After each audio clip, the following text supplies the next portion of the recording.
दोस्तों क्या आप जानते हैं एक आदमी अपनी पूरी लाइफ में एवरेज 386 दोस्त बनाता है, मगर इनमें से आखिर तक सिर्फ एक ही दोस्त लंबे समय तक दोस्ती निभा पाता है। और दोस्तों रात को सोने से पहले आप जिस पर्सन को याद करते हो वो पर्सन आपकी लाइफ में या तो आपकी खुशी का कारण होता है या आपके दुख का कारण। और क्या आप जानते हैं कि जब भी किसी इंसान को एक नया पेन दिया जाता है तो उनमें से 97% लोग उस पेन से सबसे पहले अपना नाम लिखते हैं। ऐसा इसलिए है क्योंकि साइकोलॉजी के हिसाब से हर इंसान को अपना नाम सुनना उससे इस दुनिया का सबसे अच्छा साउंड लगता है। तो दोस्तों हम आपको इसी तरह के 21 अमेजिंग और इंटरेस्टिंग साइकोलॉजिकल फैक्ट्स बताएंगे जिन्हें सुनकर आप कई ऐसी बातों का रीजन समझ जाओगे जिसके बारे में आपने पहले कभी नहीं सुना होगा।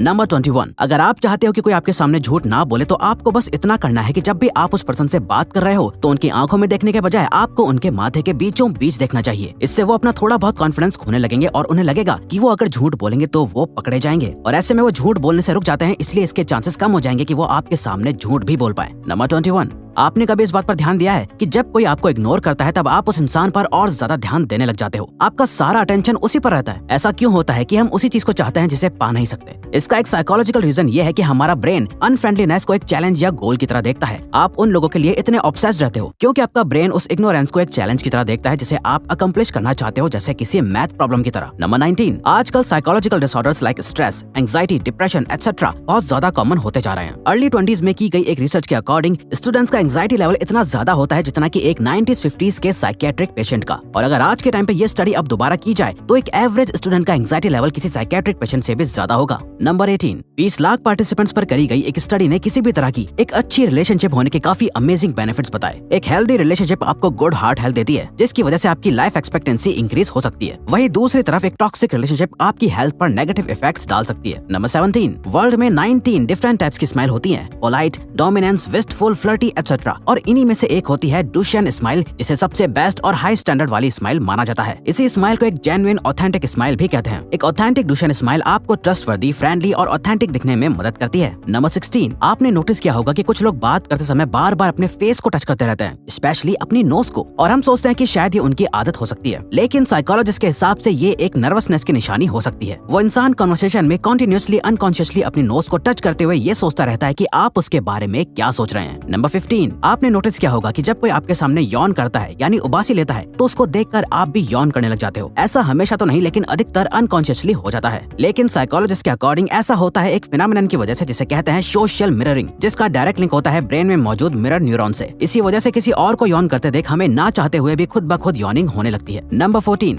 जब आप किसी क्यूट पेट, टॉय या बच्चे को देखते हो तो आपका मन उसे दबाने का करता है, पर क्या ऐसा होना नेचुरल है? इस तरह के बिहेवियर को कहा जाता है क्यूटनेस अग्रेशन। न्यूरोसाइंस रिसर्च में देखा गया कि हम पॉजिटिव चीजें देखकर बहुत ज्यादा ओवरवेल्म फील करने लगते हैं, और इन्हीं क्यूट चीजों को देखकर हमारे पॉजिटिव इमोशंस बढ़ जाते हैं, जिसे कंट्रोल करने के लिए हमारा ब्रेन क्यूटनेस अग्रेशन क्रिएट करता है जो हमारी इस ओवरवेल्मिंग फीलिंग को कंट्रोल करती है। नंबर 13, दिन भर में हमारे दिमाग में 50,000 से भी ज्यादा थॉट्स आते हैं, जिसमें से 80% थॉट्स नेगेटिव होते हैं, जिनका हमारी डे टू डे लाइफ पर बुरा असर पड़ सकता है। इन थॉट से आप बच नहीं सकते, पर इनको सही जरूर कर सकते हो, अपने आप को बिजी रखकर या ऐसी एक्टिविटीज करके जो आपको खुश करती हैं, या फिर कुछ अच्छा सोचकर। अगर आपको लगता है कि आप ज्यादा ओवर थिंकिंग करते हो या आपको सिर्फ नेगेटिव थॉट्स आते हैं तो अपने आप को सुपर बिजी करके देखो। नंबर 12, ये एक काफी अजीब फैक्ट है कि हमारा माइंड जो हमारी मदर टंग यानी मातृभाषा है उससे अलग लैंग्वेज में कुछ सोचे तो हमें काफी सही डिसीजन लेने में मदद करता है। ऐसा बहुत सारे रिसर्च में देखा गया है कि आप जब किसी और लैंग्वेज में सोचकर डिसीजन लेते हैं तो आपका माइंड ज्यादातर टाइम सही होता है, इसीलिए अगली बार कोई डिसीजन लेने से पहले उसके बारे में इंग्लिश में सोच के देखना। नंबर 11, हम रेस्टोरेंट्स एंड कैफेज में वेटर्स को किस तरह से ट्रीट करते हैं ये दिखाता है कि एक्चुअल में हमारा नेचर कैसा है। इस रूल को द वेटर रूल कहा जाता है। इसमें यह देखा जाता है कि दूसरे लोग जो आपकी नजर में सिर्फ वेटर हैं उन्हें आप किस तरह से ट्रीट करते हैं। आपका नेचर आपकी पर्सनैलिटी को डिफाइन करता है, सिर्फ नाम और पैसा नहीं। नंबर 10, ऐसी चीजें करना जिनसे आपको सबसे ज्यादा डर लगता है वही आपको सबसे ज्यादा खुश रखती हैं। आप जब भी कोई ऐसी चीज करते हैं जिसमें थोड़ा रिस्क का डर होता है तो उसको करने के बाद आपको खुशी जैसा फील होता है। अब इन सब का ये मतलब नहीं कि आप खुशी पाने के लिए कोई भी गलत काम करने लग जाओ, लेकिन हाँ, कुछ रिस्क के एडवेंचर्स करने का ट्राई करके आपको जो खुशी हासिल होती है उसका कोई मुकाबला नहीं होता।